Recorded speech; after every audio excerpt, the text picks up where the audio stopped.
என்னம்மா எப்படி இருக்க? நல்லா இருக்கியா? இவ என் மக மூத்தவ. உன்னை பார்க்கணும்னு ஆசைப்பட்டா. சரி, அப்படியே வந்து பார்த்துட்டு நிச்சயத்துக்கும் நாளை குறிச்சிருவோன்னு வந்தோம். இவ மூத்த மருமக. நல்லா இருக்கேன். நீங்களா எப்படி இருக்கீங்க? எங்களுக்கு என்ன, ஜம்முன்னு இருக்கோம். ஆமா, உங்க அம்மா எதுக்கு இப்படி அலையுது? காப்பி போட, அதை போட, இதை போடன்னு. அதெல்லாம் ஒண்ணு வேண்டான்னு சொல்லு. இல்லைங்க, வீட்டுக்கு வந்திருக்கீங்க, அது எப்படி காஃபி கொடுக்காம இருக்க முடியும்? அதான். ஐயே, உங்க வீட்லலாம் காஃபி குடிக்கிற மாதிரி இல்லையே. ஆமா, என்ன நீ இவ்வளோ நீளமா முடிய தொங்க விட்டுருக்க? இங்க பாரு, எனக்கு முடி கட்ட. நான் ஓப்பனாவே சொல்லிடுறேன், என்கிட்ட அப்படி இப்படி முடிய சிலிப்பிக்கிட்டு அலைஞ்சனா எனக்கு சுத்தமா பிடிக்காது.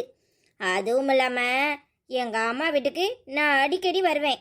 என்னெல்லாம் யாரும் கேள்வி கேட்கக்கூடாது. என்னங்க இது? எனக்கு முடி நீளமா இருக்குங்கிறதுக்காக நான் உங்களை மரியாதை இல்லாமல் நடத்த முடியுமா? அவங்க விருப்பத்துக்கு தேவைக்கும் முடிய நாம வளர்த்துக்கிறோம். இதெல்லாம் ஒரு விஷயமாங்க? உங்களுக்கும் நல்லா எண்ணெய் தேய்ச்சா நிறைய முடி வளரும். இங்க பாரு, அதெல்லாம் நீ சொல்லக்கூடாது. நான் முடிய வளர்க்குறேன், வளர்க்கல, அது ஏன் இஷ்டம். அதுவும் இல்லாம நான் கேட்ட 2வது கேள்விக்கு உங்ககிட்ட இருந்து பதில் வரலையே. எங்க அம்மா வீட்டுக்கு நான் அடிக்கடி வருவேன், அதை நீ கண்டும் காண்டாம தான் இருக்கணும். இங்க பாரு, என்னை வரக்கூடாது, போகக்கூடாது, அதை கொண்டு போகக்கூடாது, இதை கொண்டு போகக்கூடாது, இந்த கேள்வியெல்லாம் கேட்கக்கூடாது. எனக்கு அது சுத்தமா பிடிக்காது. என்னங்க இது? இது ஒரு விஷயமா? அம்மா வீட்டுக்கு வர்றது ஒவ்வொரு பொண்ணுக்கும் சந்தோஷமான விஷயம் தானே. குடும்பத்தில் உள்ளவங்கள பார்க்கணும்னு நினைப்போம், அங்கேயே இருக்கணும்னு ஆசைப்படுவோம், அவங்க கூட நிறைய நேரத்தை செலவு பண்ணணும்னு விரும்புவோம். இதெல்லாம் நான் எங்கே கண்டுக்க போறேன்? உங்க விருப்பம். நீங்க அங்கேயே இருக்கணும்னா கூட இருக்கலாம், இல்லை மாமியார் வீட்டுக்கு போயிட்டு அவ்வப்போ வரணும்னாலும் வரலாம். நாங்க எதுக்கு உங்களை கேள்வி கேட்க போறோம்? நீங்களும் எங்களை மாதிரி ஒரு பொண்ணு தானே. இங்க பாரு, இந்த சென்டிமெண்டெல்லாம் பேசி என்னை கவக்கலான்னு நினைக்காத. அதெல்லாம் முடியாது. போக போக என் குணத்தை பத்தி நீயே தெரிஞ்சுக்குவ. அந்தா பின்னாடி நிக்கிறாளே ஏன் அண்ணி, அவ எப்பவுமே என்ன வராதீங்கன்னு சொல்றதே கிடையாது. அதுவும் இல்லாம என் விஷயத்துல அவங்க தலையிடவே மாட்டாங்க. நான் வந்தேன்னா நல்லா சமையல் செஞ்சு கொடுப்பாங்க. அப்புறமா ஏதாவது கேட்டா அதுக்கு மட்டும்தான் பதில் சொல்லுவாங்க. அத மாதிரி தான் இருக்கணும். இந்த வளதள வைக்க படப்புன்னு பேசுறது எனக்கு பிடிக்காது. என்னதான் இருந்தாலும் நீ எனக்கு நாத்தனார் தானே. உனக்கு என்னை கண்டா உள்ளுக்குள்ள ஏதாவது எரிச்சலும் புகைச்சலும் இருக்கும்.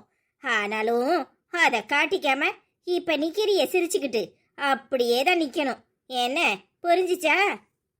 போதும் டி, ஒரே அடியா அவளை போட்டு ஏன் பாடா படுத்துற? உன்னை பத்தி எல்லாருக்கும் கூடிய சீக்கிரமே தெரிஞ்சிரும். நீ சும்மா இரு. என்ன நான் சொல்றது உனக்கு புரிஞ்சிச்சுல்ல? புரிஞ்சுத நீ. அது அந்த மரியாதை எப்பவுமே இருக்கணும். அப்புறம் கடைசியா ஒரு விஷயம் சொல்லணும்னு நினைச்சேன். இங்க பாரு, என்னை விட கலரா இருக்கன்னு இந்த திமிர்ல எல்லாம் அலையக்கூடாது.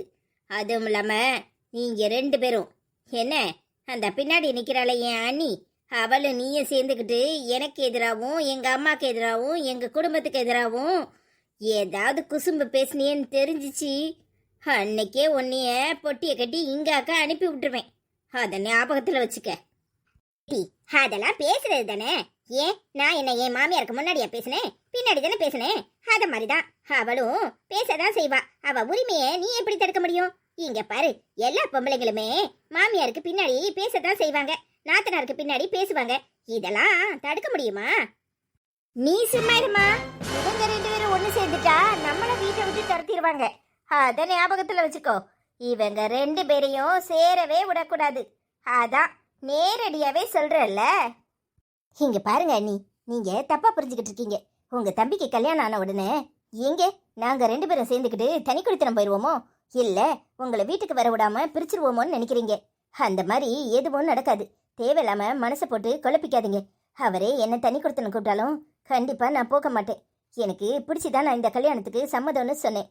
கண்டிப்பா நாங்க உங்க எல்லாரோடையும் சேர்ந்து இருப்போம். நீங்க என்ன சொன்னாலும் அதை நாங்க மீற மாட்டோம். கவலைப்படாதீங்க. தேவையில்லாத பயம் உங்களுக்கு வேண்டாம். பயம்லாம் ஒன்றும் இல்லை. ஆளை பார்த்தா கொஞ்சம் கலராக வேற இருக்கியா? என் தம்பி ஏற்கனவே உன்னை பார்க்கறதுக்கு 2 தடவை வந்தான்னு என் தங்கச்சி வேற சொன்னா. இப்போ வேற வருவேன், வண்டி ஓட்டுறதுக்கு டிரைவர் வேண்டாம், நானே வரேன்னு ஒத்த கால்ல நின்று தான் எங்களை கூட்டிட்டு வந்தான். உனக்காக கோயிலில் வேற வெயிட் பண்ணுறேன்னு சொன்னான். வீட்டுக்கு வாடான்னு கூப்பிட்டதுக்கு நான் தனியாக பேசணும், உங்ககிட்ட இருந்து பேசி என்ன பிரயோஜனம்னு சொல்லிட்டான். அதான் எனக்கு ஒரு மாதிரி நெருடலாக இருந்துச்சு. இப்பவே இப்படி இருக்கானே, கல்யாணத்துக்கு அப்புறம் இவன் எங்களெல்லாம் மதிப்பானான்னு தோணுச்சு. அதான் நீங்கள் 2 பேரும் சேர்ந்து எங்கள் அம்மாவையும் இந்த கிழவியையும் வீட்டை விட்டு துரத்துட்டீங்கன்னா நாங்கள் என்ன பண்ணுறது?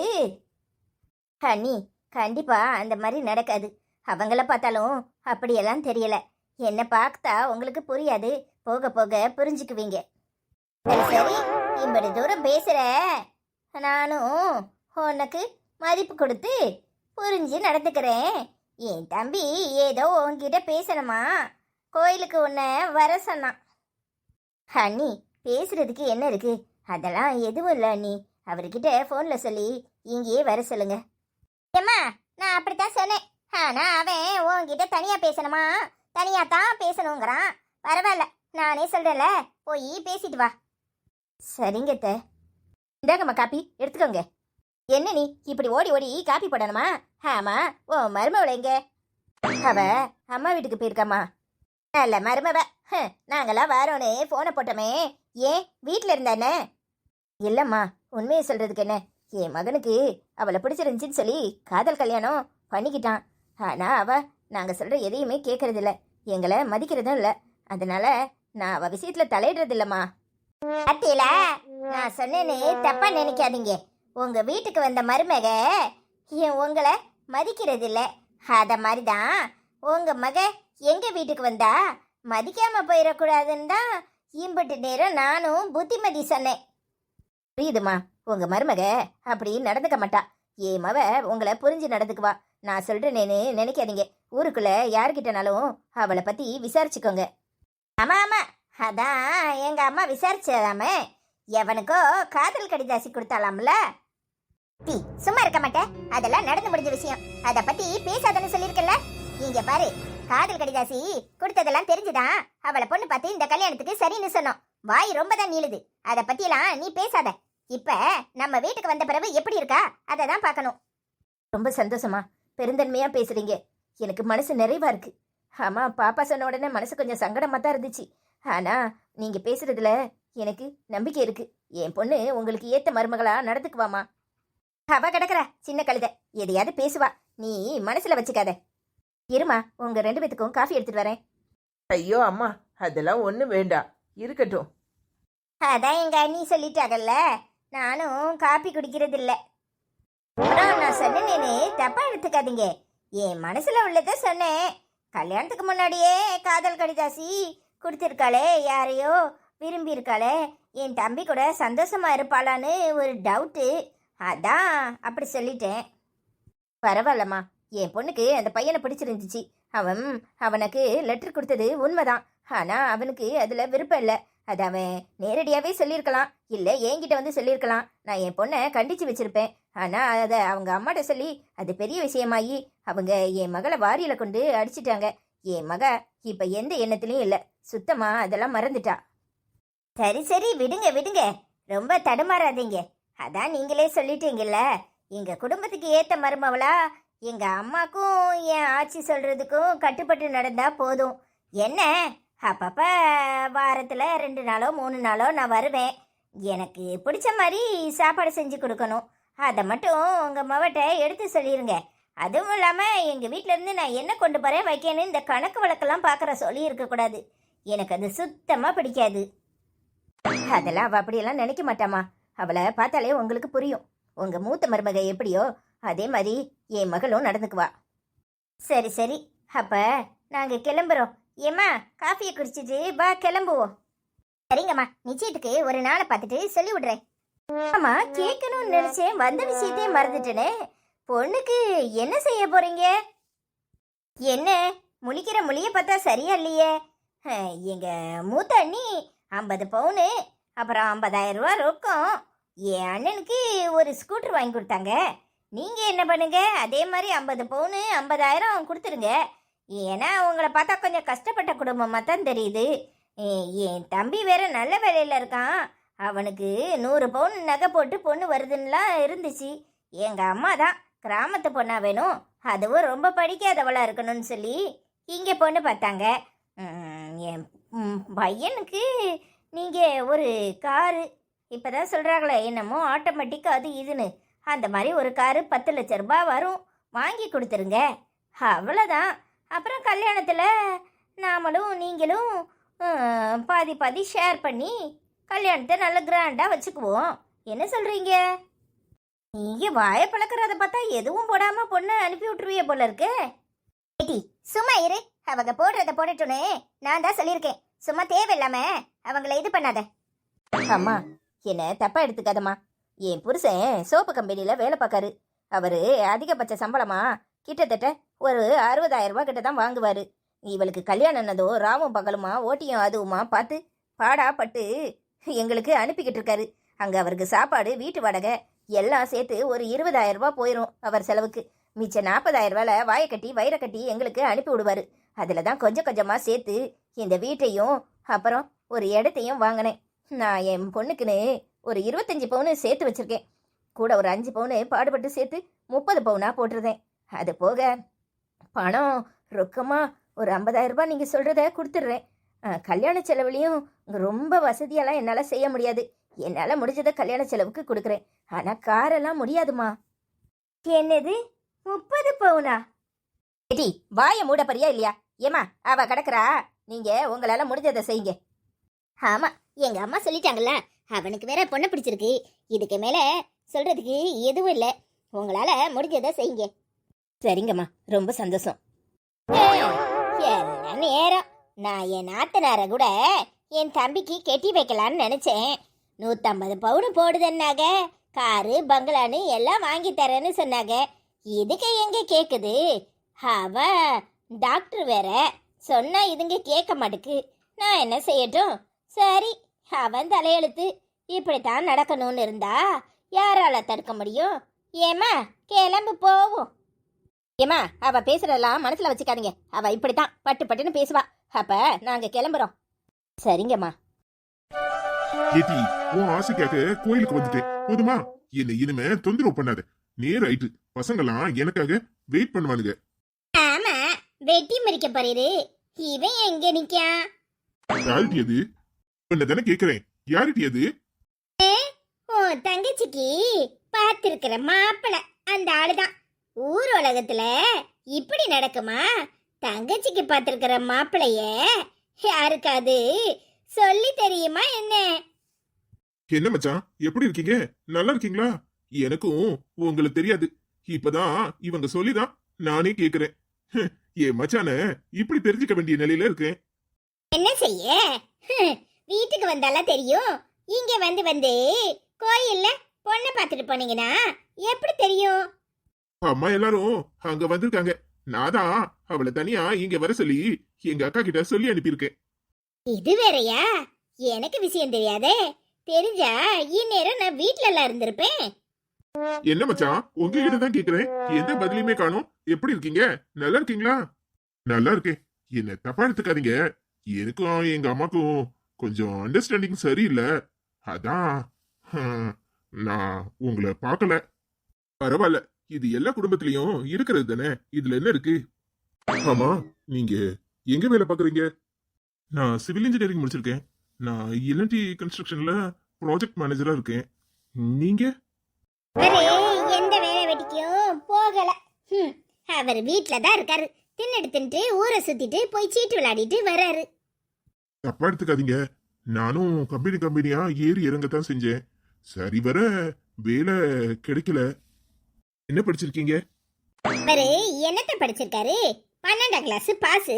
காலேஜுக்கு பஸ்ல ஏறி போயிட்டு என்ன சைட் அடிச்சதுதான் மிச்சம். 3 வருஷம் முடிச்சாரானே தெரியல. 2 அரியர் கிடக்குனாரு, எழுதினாரானே தெரியல. ஏடி சும்மா இருக்க மாட்டேன், அதெல்லாம் எழுதி சர்டிபிகேட் எல்லாம் வாங்கிட்டேன். நான் பிகாம் தான் படிச்சிருக்கேன் மச்சான். அதுக்கு ஏன் தயங்குறீங்க? படிப்பு ஒரு விஷயமே கிடையாது, அறிவை வளர்த்துக்க தான். எல்லாரும் படிச்ச படிப்புக்கா வேலை செய்யறோம். நீங்க பிகாம் முடிச்சிருக்கீங்கல்ல, உங்களுக்கு கிளரிக்கல் ஜாப் ஏதாவது நான் வாங்கி தரேன். வேலைக்கு கரெக்டா போவீங்களா? எல்லாம் வாங்கி தந்தா கரெக்டா போறேன் மச்சான். போவாரு 4 நாள் போவாரு. சம்பளத்தை வாங்கிட்டு குடிச்சிட்டு சீட்டு விளையாடத்தான் போவாரு. அப்படித்தான் எதையாவது சொல்லிட்டு இருப்பா. நீங்க எதை பெருசுப்படுத்தாதீங்க. எனக்கு நல்ல வேலையா வாங்கி தந்தீங்கன்னா அந்த ஆபீஸ்ல உட்காந்து செய்யற வேலையா இருக்கணும். வெயில எல்லாம் போக முடியாது. அப்படி வேலையா இருந்தா நான் செய்யற மச்சான். உங்களுக்கு எவ்வளவு சம்பளம்? டீ சும்மா இருன்னு சொல்றேன்ல. அதுக்கு இல்ல, பொண்ணை கொடுக்க போறோம், தெரிஞ்சுக்கணும்ல, அதான் கேட்டேன். அப்படித்தான் லூசு மாதிரி எதையாவது பேசிட்டு இருப்பா. நீங்க தப்பா எடுத்துக்காதீங்க. பரவாயில்ல, சம்பளத்தை தெரிஞ்சுக்கிறது ஒன்றும் தப்பு இல்லையே. அவங்க சொன்ன மாதிரி பொண்ணு கொடுக்க போறாங்க. வருமானம் என்னன்னு தெரிஞ்சுக்கிறதுல என்ன தப்பு இருக்கு? எனக்கு மாசம் 1.5 லட்சம் ரூபாய் சம்பளம். ஒரு வருஷத்துக்கு கிட்டத்தட்ட அது இதுன்னு பார்த்தா எப்படியும் ஒரு 25-26 லட்சம் வரும். 25-26 லட்சமா? ஆமா, இருக்கும் 1.5 லட்சம் சம்பளம் அங்கேயல்ல. பின்ன அப்போ நல்ல வசதியான வீடுதான், வசதியான குடும்பம் தானே சொல்லுங்க. நாங்களும் வந்து ஒரு தடவை வீட்டை பார்க்கணும்ல. அதுக்கு என்ன, அம்மா கிட்ட சொல்லி கண்டிப்பா இந்த வாரத்திலே ஒரு நாள் உங்களை வீட்டுக்கு கூப்பிடுறோம். சரிங்க மச்சான், நான் போய் தங்கச்சிய வர சொல்றேன். இங்க வீட்டுக்கு வாங்களேன். இல்ல பரவாயில்ல, அக்கா கிட்ட சொல்லியிருக்கேன், அவ வருவா. என் ஃப்ரெண்டோட கம்பெனில வேலை இருக்கு. நான் கன்ஃபார்ம் பண்ணிட்டு உங்களுக்கு கால் பண்ணி சொல்றேன். நீங்க வேலைக்கு போனேன்னா தான் கொஞ்சம் அத்தைக்கும் ஈஸியா இருக்கும். அது என்ன, சம்பளத்தை கொண்டு என் மாமியார்ட்டியா கொடுக்க போது? ஈஸியா இருக்கிறதுக்கு சம்பளத்தை வாங்கி என்கிட்ட தானே கொடுக்க போது, இல்ல மச்சான்? அதுக்கு சொல்லல. என்னதான் இருந்தாலும் அவங்க பாவம் கஷ்டப்படுறாங்க. இவர் அப்பா மட்டும் அங்க இருந்து சம்பளம் வாங்கி அனுப்புறதுல இன்னும் ஒரு தங்கச்சி வேற இருக்கால, அதுக்காக சொன்னேன். மாசம் ஒரு 10,000 ரூபாய் அவங்களுக்கு கொடுத்துட்டு மீதிய உங்க கையில கொடுக்க சொல்லுங்க. 10,000மா? என் மாமியாருக்கு 10,000? அப்ப மிச்சம் என்ன இருக்கும்? என் புருஷனுக்கு என்ன 50,000 ரூபாய் சம்பளத்திலயா வேலை வாங்கி கொடுக்க போறீங்க? 50,000 ரூபாய் கொடுப்பாங்களான்னு தெரியல. ஆனா அவங்கிட்ட சொல்லி ஒரு 20,000 25,000 கொடுக்க சொல்றேன். ஓ, 25,000 ரூபாய் கொடுப்பாங்களா? இந்த மனுஷன் வேலைக்கு ஒழுங்கா போனா 25,000 ரூபாய் வந்துச்சுன்னா என் மாமியாருக்கு 5,000 ரூபாய் கொடுக்க சொல்றேன். போதுமா? நிஜமாதான் சொல்றியா டீ? நிஜமாதான் சொல்றேன். ஏன்னா உங்க மாப்பிள்ளை தான் வேலை பார்த்து கொடுத்துருக்காரு. அவருக்காகவாது ஒரு மரியாதைக்காக செய்ய வேண்டாமா? போனா போகுது. உமர் தங்கச்சி வேற வீட்டுல இருக்குதுல்ல, அதை கட்டி கொடுக்கற வரைக்கும் 5,000 ரூபாய் கூடும். மாப்பிள, அப்ப கண்டிப்பா எனக்கு வேலை ஏற்பாடு பண்ணி கொடுங்க. எங்க அம்மா வேற தெண்டச்சோறுன்னு என்ன திட்டுது. நான் ஒரு 5,000 ரூபாய் மாசமாவது அது கையில கொடுக்கணும். கண்டிப்பா இந்த வாரத்திலேயே உங்களுக்கு வேலையை உறுதி பண்ணிட்டு நான் நேர்லயே வந்து சொல்றேன். சரிங்க, அப்ப நாங்க வரோம். ரொம்ப சந்தோஷம். வரோம். வீட்டை பாக்கறதுக்கு சொல்லுங்க. சரிங்க. ஏன் இவ்வளவு நேரம்? அப்பவே வந்துட்டேன். நீங்க தான் என் அண்ணிக்கிட்டையும் பேசிட்டு இருந்தீங்கல்ல, அதான் அங்க நின்றுட்டு இருந்தேன். நான் வந்தா எங்க அண்ணி ஏதாவது குத்தலா நக்கலா பேசும், அதான் நீங்க பேசி முடிக்கட்டுமேனு அங்க நின்னேன். அது சரி. எங்க அம்மா என்ன சொன்னாங்க? என் அக்கா ரொம்ப வாய் பேசிருக்குமே. அதெல்லாம் ஒண்ணும் இல்ல, அவங்களுக்கு பயம். எங்க கல்யாணம் முடிஞ்சதும் நீங்க அப்படியே என் பக்கம் சாஞ்சிருவீங்கன்னு அவங்களுக்கு பயம். அதனாலதான் அவங்க அப்படி பேசுறாங்க. இருக்கட்டும். அப்படி என்ன பேசுச்சு? ஏதாவது உன் மனசு சங்கடப்படும்படியா சொல்லிருக்குமே? ச்சே, அப்படியெல்லாம் இல்ல, வழக்கமான பயம்தான். புது பொண்ணு வீட்டுக்கு வந்தா அம்மாவையும் அப்புறம் நம்மளையும் பிரிச்சிருவா. தம்பிக்கிட்ட எங்க சேர விட மாட்டா, நம்மளை வர விட மாட்டா, அப்படிங்கிற மாதிரி பயம்தான். அந்த பயத்தை நானே அவங்களுக்கு தீர்த்து வச்சுட்டேன். அப்போ மேடம் காலம் பூரா அடிமையா இருக்கிறதா முடிவு பண்ணிட்டீங்க. தனி கொடுத்தனும் ஒரு ஐடியாவே இல்ல. புருஷன் பொண்டாட்டிய சந்தோஷமா வச்சுக்கிட்டாலே பாதி பொண்ணுங்களுக்கு இந்த உலகத்துல எல்லா சந்தோஷமும் கிடைச்சிரும். புருஷனை தவிர மாமியார் எப்படி இருக்காங்க, நாத்தனார் எப்படி இருக்கா, அப்படி இப்படின்னு பெரும்பாலும் பொண்ணுங்க எதிர்பார்க்கறது இல்ல. ஒரு சில பொண்ணுங்க அப்படி எதிர்பார்க்கறாங்க, ஆனா மற்றவங்களாம் அப்படியெல்லாம் கிடையாது. அதே கேட்டகரி தான் நானும். எனக்கு என் புருஷன் என்னை சந்தோஷமா வச்சுக்கிட்டா போதும், வேற என்ன இருக்கு? ஓ, நல்லா பேசுறீங்க. அது சரி, உங்க அண்ணன் வேலை வீட்டுக்கே போறது இல்லையாமே. உங்க அண்ணி ஒரே கம்ப்ளைண்ட். அதான் என் ஃப்ரெண்டோட கம்பெனில உங்க அண்ணனுக்கு வேலை வாங்கி கொடுக்கலான்னு முடிவு பண்ணிருக்கேன். உங்க அம்மா கிட்ட பாதி சம்பளத்தை கொடுக்கணும்னு சொன்னேன். ஆனா உங்க அண்ணி 5,000 ரூபாய் மாசம் கொடுக்கறோம் போதுமானு சொல்லியிருக்காங்க. ஐயோ ஏங்க, அதெல்லாம் ஒண்ணும் வேண்டாம். என் அண்ணன் எங்கனாலுமே நிலைய வேலை பார்க்க மாட்டான். ஒரு மாசம் 2 மாசம் நின்றுட்டு அப்புறம் சம்பளத்தை வாங்கிட்டு வேலைக்கே போக மாட்டான். அவனை எங்கேயாவது சேர்த்து விட்டுட்டு அதனால உங்களுக்கு ஏதாவது சங்கடம் வரப்போகுது. அதெல்லாம் நான் பாத்துக்கிறேன். நீ ஏன் கவலைப்படுற? போக போக எல்லாம் சரியாயிரும். உங்க அண்ணன் நல்லபடியா வேலைக்கு போய் உங்க அம்மாக்கு தேவையானதை செய்வாங்க. நீ எதுக்கும் வருத்தப்படாத. சரிங்க. அப்புறம் என் அக்கா பேசியிருக்குமே, நகை நட்டு வேணும், அது வேணும், இது வேணும்னு. அதெல்லாம் ஒன்றும் இல்லை. நான் இருக்கும்போதெல்லாம் பேசல. ஒருவேளை எங்கள் அம்மா கிட்ட போய் கேட்டா தெரியும். இப்போ வேணும்னா பேசியிருப்பாங்களா இருக்கும். எங்க அக்கா சரியான பேராசை பிடிச்சவ. அது வேணும், இது வேணும்பா. அப்புறம் அவ நாத்தனாருக்கு கொடுக்கறதுக்கு மட்டும் நல்லா அழுவா. இது எல்லா வீட்லயும் இருக்கிறது தான். அதெல்லாம் நீ கண்டுக்காத. நீ என்ன நம்பி வா, சந்தோஷமா இருப்ப. சரிங்க, அப்போ நான் கிளம்பட்டா? உங்கள் வண்டி அங்கே தானே நிற்கி. நீங்கள் வாங்க, இல்லைன்னா உங்கள் அம்மா சத்தம் போட போகிறாங்க. உன்கிட்ட ஒரு முக்கியமான விஷயம் சொல்லணும்னு நினைச்சேன். தப்பா எடுத்துக்க மாட்டியே? என்ன சொல்லுங்க. நாளைக்கு எனக்கு பிறந்த நாள். நீயும் நானும் சேர்ந்து வெளியே போய் சாப்பிடலான்னு நினைச்சேன். நீ வருவியான்னு தெரியல. அதான் உன்னை கூப்பிடலான்னு வந்தேன். ஐயே, வெளியே போய் கல்யாணத்துக்கு முன்னாடி சாப்பிட்றதா? அதெல்லாம் வேண்டாங்க. உங்கள் பிறந்த நாளுக்கு வாழ்த்துக்கள். என்னால் எதுவும் செய்ய முடியாது. உங்களுக்கு gift கூட என்னால் எதுவும் கொடுக்க முடியாது.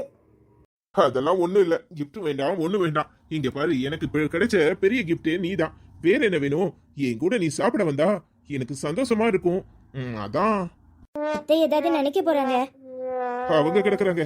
வழக்கம் போல இந்த கோயிலுக்கு வந்துட்டு நாம இந்த கோயிலுக்கு பக்கத்திலேயே எங்கேயாவது இந்த ஊர்லயே சாப்பிடுவோம். சரியா? நான் அம்மா கிட்ட கேட்டுட்டு உங்களுக்கு ஃபோன் பண்ணட்டா? போன்னு சொன்ன உடனேதான் ஞாபகத்துல வருது. ஆமா, நீ எங்க இருந்து கால் பண்ணுவ? நான் உனக்காக ஒரு செல்போன் வாங்கிட்டு வந்திருக்கேன். கார்ல வச்சிருக்கேன். அதை எடுத்து தரேன். அந்த நம்பர்ல என் ஃபோன் நம்பர் மட்டும் தான் ஸ்டோர் பண்ணி வச்சிருக்கேன். நீ கால் பண்ணா எனக்கு ஃபோன் வரும். சரியா? மத்த நம்பர்லாம் நீ ஆட் பண்ணிக்கோ. அதெல்லாம் வேண்டாங்க. நான் பக்கத்து வீட்ல இருந்து ஃபோன் பண்ணுறேன். எனக்கு யார் நம்பரும் தெரியாது. யாருக்கு நான் ஃபோன் பண்ண போகிறேன்? உங்களுக்கு நம்பர் மட்டும் எனக்கு தெரியும். அன்னைக்கு உங்கள் அம்மா கொடுத்தாங்க. நான் உங்களுக்கு கால் பண்ணுறேன். ஏய், சொன்னா கேட்க மாட்டேன். அதெல்லாம் ஒண்ணு வேண்டாம். எல்லாருமே செல்போன் வச்சிருக்காங்க. இந்த நேரத்துல பக்கத்து வீட்டுல போய் ஃபோன் பண்ணுவியா? அதெல்லாம் ஒண்ணு வேண்டாம். நான் ஃபோன் தரேன். நீ அதுல இருந்து எனக்கு ஃபோன் பண்ணு. இல்லை, அப்பப்போ எங்கள் அப்பா பக்கத்து வீட்டுக்கு தான் ஃபோன் பண்ணி கூப்பிடுவாரு. நாங்கள் அங்கே போய் தான் பேசுவோம். என் அண்ணன் செல்ஃபோன் வச்சுருந்துச்சு. அதை எங்கேயோ குடிச்சிட்டு தொலைச்சிருச்சு. என் அண்ணி வச்சிருக்கு. ஆனால் அந்த நம்பர் எனக்கு தெரியாது. என் அண்ணி யாருக்கும் கொடுக்காது. அதான் நான் சொல்றேன்ல, அந்த போனை வாங்கிக்கோ. சரியா? சரிங்க, கிளம்புவோமா? ரொம்ப நேரம் ஆயிட்டு. இல்லைனா அண்ணியும் அத்தையும் சத்தம் போட போகிறாங்க. இப்படி பயந்துகிட்டே இரு. சரி வா. ஏய், மறந்துடாத. நாளைக்கு கண்டிப்பா நீ வர. அதுவும் இல்லாம இன்னைக்கு நைட்டு என்னோட பிறந்த நாளைக்கு நீ தான் கால் பண்ற. சரியா? சரிங்க.